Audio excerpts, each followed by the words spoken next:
Perkenalkan, nama saya Veronica Corliana Jemadu. Jadi, di sini kami akan menjelaskan perkembangan Iptek Orde Lama.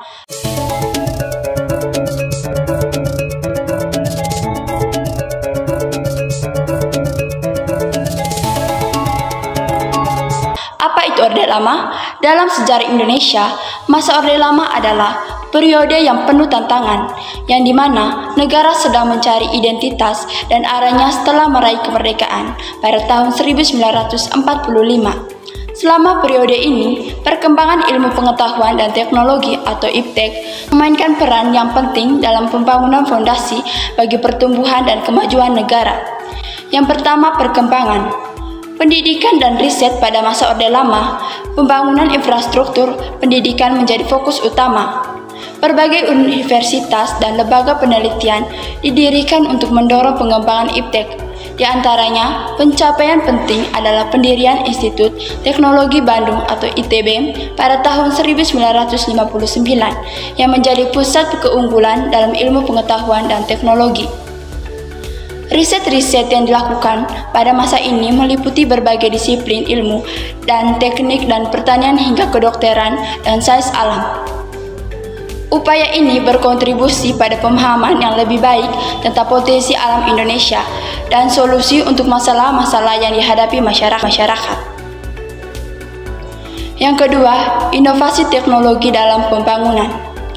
Masa Orde Lama juga menyaksikan dorongan kuat untuk mengaplikasikan ilmu pengetahuan dan teknologi dalam pembangunan nasional. Berbagai proyek infrastruktur besar seperti pembangunan jalan raya, Trans Sumatera, dan proyek irigasi menjadi bukti konkret dari upaya ini. Di sektor pertanian, Iptek digunakan untuk meningkatkan hasil panen dan efisiensi usaha pertanian. Penggunaan pupuk dan teknik irigasi modern membantu meningkatkan produktivitas sektor ini, yang pada gilirannya berdampak positif pada ketahanan pangan. Yang ketiga, pemahaman tentang warisan alam dan budaya. Para ilmuwan pada masa Orde Lama juga aktif dalam memahami kekayaan alam dan budaya Indonesia. Penelitian tentang keanekaragaman hayati, budaya lokal, dan sejarah nasional membantu mengali identitas Indonesia yang kaya dan beragam. Upaya ini juga berperan dalam melestarikan warisan alam dan budaya. Contohnya, penelitian tentang tumbuhan obat tradisional mendukung pengembangan obat-obatan alami yang bermanfaat bagi masyarakat. Yang keempat, kolaborasi internasional dalam Iptek. Sejak masa Orde Lama, kolaborasi internasional dalam bidang Iptek telah dimulai. Kerjasama dengan negara-negara lain membantu Indonesia mendapatkan akses terhadap pengetahuan dan teknologi terbaru. Banyak ilmuwan Indonesia mendapatkan kesempatan untuk belajar di luar negeri dan membawa kembali pengetahuan yang berharga. Kolaborasi ini juga membuka pintu untuk pertukaran ide dan inovasi, memperkarya perkembangan Iptek di Indonesia. Yang kelima, dampak perkembangan Iptek pada masyarakat. Perkembangan Iptek pada masa Orde Lama tidak hanya berdampak pada sektor-sektor khusus, tetapi juga merasuk ke dalam kehidupan sehari-hari masyarakat.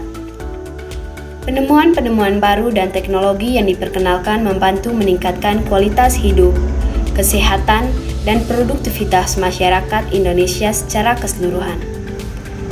Contoh nyata dari dampak ini adalah peningkatan akses masyarakat terhadap layanan kesehatan dan pendidikan yang lebih baik, serta kemudahan dalam berkomunikasi dan bertransportasi. Perkembangan Iptek Orde Baru.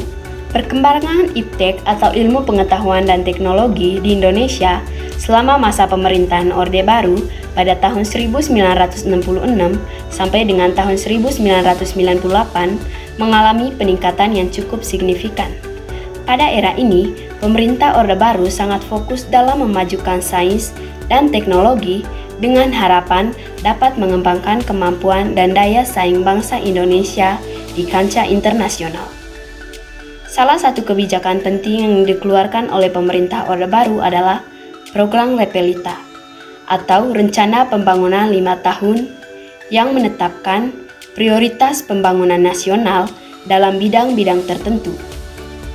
Bidang sains dan teknologi termasuk dalam prioritas utama dalam Repelita 3 dan 4. Pada saat itu, pemerintah juga membentuk Badan Pengkajian dan Penerapan Teknologi atau BPPT pada tahun 1974 dengan tujuan meningkatkan kualitas riset dan inovasi di Indonesia.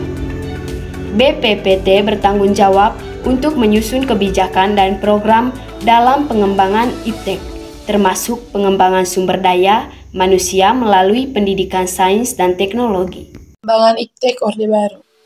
Pemerintah Orde Baru juga menciptakan lingkungan yang kondusif untuk pengembangan iptek dengan memberikan insentif pajak bagi perusahaan-perusahaan yang melakukan riset dan pengembangan.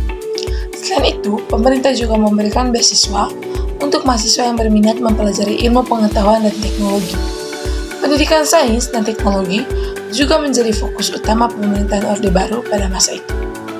Di bawah kepemimpinan Presiden Soeharto, pemerintah memperluas jumlah pengurus perguruan tinggi dan lembaga riset di seluruh Indonesia.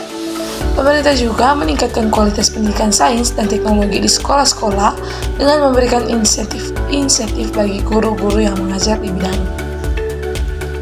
Seiring pada fokus pada pendidikan dan riset, pemerintah Orde Baru juga mempromosikan inovasi teknologi Indonesia. Salah satu inovasi teknologi terbesar pada masa Orde Baru adalah proyek Palapa, sebuah program satelit komunikasi nasional yang diluncurkan pada tahun 1976. Insentif bagi guru-guru yang mengajar di bidang ini. Dan kesehatan, pemerintah Orde Baru juga menciptakan inisiatif untuk meningkatkan kualitas layanan Indonesia melalui pengembangan teknologi medis dan program-program kesehatan. Pada tahun 1984, pemerintah meluncurkan program keluarga berencana atau KB yang bertujuan untuk mengendalikan untuk laju pertumbuhan penduduk dan meningkatkan kesehatan ibu dan anak. Selain itu, pemerintah juga mendirikan Rumah Sakit Pusat Nasional dan Institut Kesehatan Masyarakat pada tahun 1982 untuk meningkatkan pengembangan ilmu kedokteran dan kesehatan masyarakat di Indonesia. Namun, di sisi lain, perkembangan iptek di Indonesia pada masa Orde Baru diwarnai dengan berbagai kritik. Beberapa kritikus menilai bahwa fokus pemerintah pada pengembangan iptek lebih terfokus pada kemajuan ekonomi daripada kesejahteraan masyarakat. Selain itu, kurangnya kebebasan akademik dan kurangnya transparansi dalam penggunaan dana, riset dan pengembangan juga menjadi isu yang diangkat.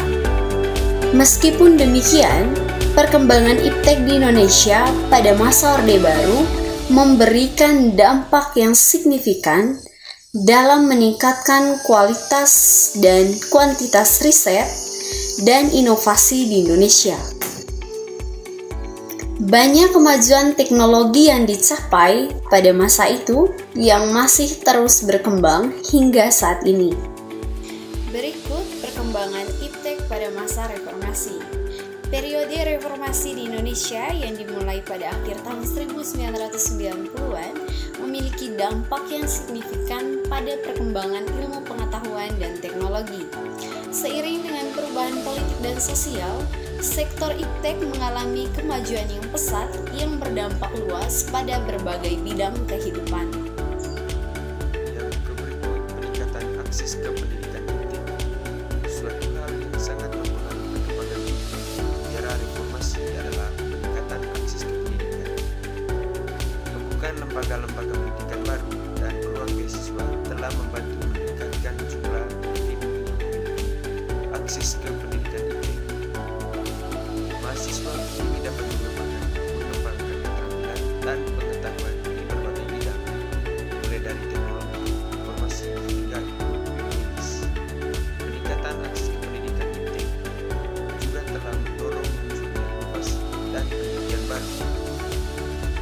Universitas-universitas lokal berkolaborasi dengan mitra internasional untuk menghasilkan pengetahuan yang relevan secara global. Hal ini membantu Indonesia untuk berada dalam arus utama penelitian dan pengembangan teknologi terkini. Pentingnya pendidikan iptek juga tercermin dalam pertumbuhan jumlah ilmuwan dan penelitian di Indonesia dengan adanya dukungan dan insentif yang lebih baik. para ilmuwan dapat fokus pada pekerjaan mereka dan berkontribusi pada solusi bagi berbagai tantangan lokal dan global. Yang berikut, inovasi teknologi. Dalam industri reformasi juga telah mendorong perkembangan inovasi teknologi dalam berbagai sektor industri di Indonesia. Sektor teknologi informasi menjadi salah satu yang paling mencolok. Munculnya perusahaan rintisan teknologi atau startup telah membawa perubahan dalam cara kita berkomunikasi, berbelanja, dan bahkan bekerja. Aplikasi Emorcare, layanan ride sharing, dan solusi vintage adalah contoh konkret bagaimana inovasi telah mengubah pola pikir dan gaya hidup masyarakat. Di samping itu, sektor pertanian juga telah mendapatkan manfaat dari perkembangan iptek. Penggunaan sensor dan teknologi pengetahuan membantu petani meningkatkan produktivitas dan efisien dalam bercocok tanam. Hal ini berdampak pada ketahanan pangan dan peningkatan ekonomi bagi masyarakat pedesaan. Industri manufaktur juga tidak ketinggalan dalam mengadopsi perkembangan teknologi. Automasi dan digitalisasi proses produksi telah membantu perusahaan meningkatkan kapasitas dan kualitas produk mereka. Dengan demikian, Indonesia menjadi lebih kompetitif dalam pasar global. Penelitian medis dan kesehatan masa reformasi juga menyaksikan perkembangan yang signifikan dalam bidang penelitian medis dan kesehatan. Fokus pada penelitian mengenai penyakit endemik dan langka telah meningkatkan pemahaman kita tentang masalah kesehatan yang dihadapi masyarakat Indonesia. Penemuan baru dalam pengobatan dan teknologi medis telah membantu meningkatkan perawatan pasien. Reformasi juga mempengaruhi sistem kesehatan dengan lebih banyak sumber daya dialokasikan untuk fasilitas medis dan infrastruktur kesehatan. Layanan kesehatan yang lebih baik dan lebih mudah diakses telah meningkatkan kualitas hidup masyarakat. Dalam penelitian, salah satu aspek penting dari perkembangan iptek pada masa reformasi adalah kolaborasi internasional dalam penelitian dan inovasi. Kerjasama antara universitas, lembaga riset, dan perusahaan dengan mitra internasional telah membuka peluang akses ke pengetahuan global dan fasilitas canggih. Kolaborasi ini tidak hanya mencakup bidang akademis, tetapi juga kerjasama dalam proyek-proyek riset dan pengembangan bersama. Misalnya, partisipasi Indonesia dalam proyek-proyek ilmiah global seperti penelitian tentang perubahan iklim atau penanganan penyakit menular telah membawa manfaat nyata bagi masyarakat dan dunia internasional secara luas.